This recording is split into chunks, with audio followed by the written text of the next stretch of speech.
Check it.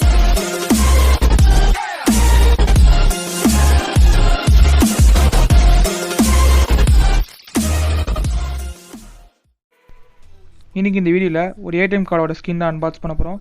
ஏற்கனவே நான் wrapcart.comலேருந்து ஒரு ஸ்கின் அன்பாக்ஸ் பண்ணியிருப்பேன். சப்போஸ் நீங்கள் பார்க்கலாம், நான் மேலே வந்து கார்டு கொடுக்குறேன் பாருங்கள். அதில் ஏற்கனவே நான் சொல்லியிருப்பேன், இது மாதிரி வந்து ஒரு ஏடிஎம் கார்டு ஆர்டர் பண்ணேன், ஆனால் தப்பாக ஆர்டர் பண்ணிட்டு சொல்லிட்டு அது ரீப்ளேஸ்மெண்ட்டாக வந்திருக்கு. ஆக்சுவலாக ரீப்ளேஸ்மெண்ட் இல்லை, இது நான் வந்து ஒரு 80 rupees பே பண்ணேன். இவங்களை நீங்கள் டேரெக்டாக காண்டாக்ட் பண்ணணுன்னா நீங்கள் அவங்க நம்பர் கொடுத்துருப்பாங்க, அந்த நம்பருக்கு நீங்கள் கால் பண்ணலாம். நீங்கள் கால் பண்ணி விட்டிங்கன்னா அவங்க உங்கள் வாட்ஸ்அப்போ இல்லை வந்து நார்மல் மெசேஜுக்கோ உங்களுக்கு ரிப்ளை பண்ணி உங்களுக்கு ஹெல்ப் பண்ணுவாங்க. அது மூலமாக தான் வாங்கினேன்.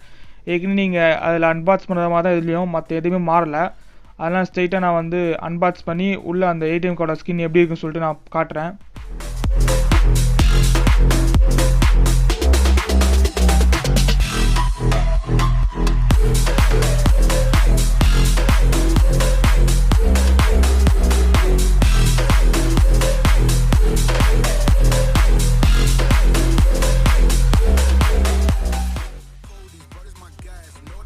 இந்த பேக்கேஜில் அதே மாதிரி தான் 2 இது கொடுத்துருக்காங்க. ஒன்று வந்து வெட் கிளீனரும், ஒன்று வந்து ட்ரை கிளீனரும்.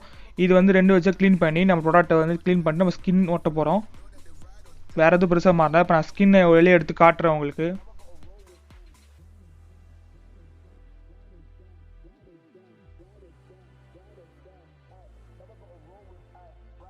இதுதான் அந்த ஸ்கின்னு. ஆக்சுவலாக ஃபஸ்ட்டு நான் ஆர்டர் பண்ண வந்து ரெக்டாங்கிள் ஆர்டர் பண்ணிட்டேன் தப்பாக. ஆனால் ஆக்சுவலாக வந்து ஸ்கொயர் தான் ஆர்டர் பண்ணோம். இப்போ கரெக்டாக ஸ்கொயர் ஆர்டர் பண்ணி நான் வந்துச்சு என் கைக்கும். ஆக்சுவலாக என்னோடய ஏடிஎம் கார்டு வந்து ஸ்கொயர் ஸ்ட்ரிப்டாக இருக்குது. நான் தெரியாமல் ரெக்டாங்கிள் ஆர்டர் பண்ணிட்டேன். அதுக்கு நான் திருப்பி எனக்கு ஸ்கொயர் வரதுக்காக நான் வந்து 80 rupees எக்ஸ்ட்ரா பே பண்ணேன். அவங்க என்னோடய பழைய ப்ராடக்ட்டை வந்து ரிட்டர்ன் எடுத்துக்கல, அது என்கிட்டே கொடுத்துட்டாங்க. இதுதான் அந்த ப்ராசஸ். இப்போ இந்த ஸ்கின்னை நான் வந்து என்னோடய ஏடிஎம் கார்டில் ஒட்டி உங்களுக்கு காட்டுறேன் எப்படி இருக்குன்னு சொல்லிட்டு பாருங்கள். ஃபஸ்ட்டு நான் ஏடிஎம் கார்டை வந்து வெட் க்ளீனிங் ஆப் அந்த கிளாத்தை வச்சு க்ளீன் பண்ணிட்டேன். அடுத்தது வந்து ட்ரை வச்சு க்ளீன் பண்ணி ஃபுல்லாக வந்து என்னோடய இப்போ ஏடிஎம் கார்டு க்ளீனாக இருக்குது. இப்போ நான் அந்த ஸ்கின்னை ஒட்ட போகிறேன். இதுதான் என்னோடய ஏடிஎம் கார்டு. ஸ்கின் ஒட்டின அப்புறம் பார்க்கவே ஒரு கூலாகவும் ஒரு வித்தியாசமான இது இருக்குது. நார்மலாக ஏடிஎம் கார்டு கூட இது ரொம்ப நல்லா தான் இருக்குது. நார்மலாக நம்ம ஏடிஎம் கார்டு எதெல்லாம் யூஸ் பண்ணுமோ அது எல்லாமே யூஸ் ஆகுது. ஏடிஎம்லேயே செக் பண்ணி பார்த்தேன், எந்த பிரச்சனையும் இல்லாமல் யூஸ் ஆகிட்டு தான் இருக்குது. சப்போஸ் உங்களுக்கு இந்த ஸ்கின் பிடிச்சிருந்தா நான் கீழே லிங்க் கொடுக்குறேன், செக் பண்ணி பாருங்கள். இல்லை இந்த டிசைன் மட்டும் நிறைய டிசைன் இருக்குது. உங்களுக்கு பிடிச்ச டிசைனை நீங்கள் சூஸ் பண்ணி நீங்கள் வாங்கிக்கலாம்.